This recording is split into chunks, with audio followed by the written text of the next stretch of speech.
Chạy ba chỉ đua tơ Blong xiong blong đông chùa xìa Ba ma Ban đông thời bù đông hà Gió kê ứa tàu Nè nhóm bó xua chìa Mẹ đò chùa tư sơ chia rồng Cú nhỏ tỏ có lo tao đau chông Để ta nô Chỉ nhỏ có ý trả môn Tao tao chông lời có dây mù Tu cú lũ Chả có chỉ cho khá lo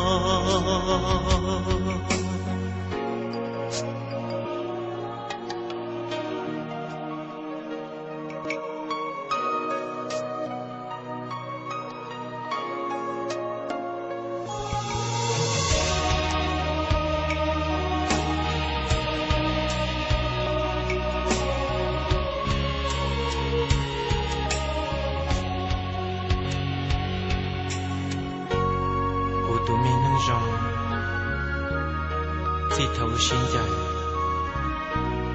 Có một ô lúc nâng nhau lý trả là sư Nè chán đôn chi Mẹ ca mê nông nè bó xí rì Có nhau luôn thông xí lò Có ô lúc nâng khó xí ấy giả lý cụ theo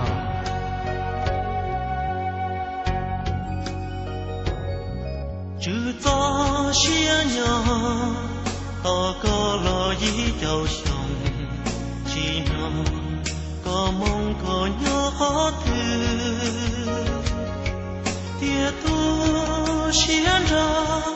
Cho luôn tìa tế chìa Và từ tìa mà cho lon chìa Thần dây lời lo doan gió trong con Tu miễn chìa có rung chỉ mua luôn chìa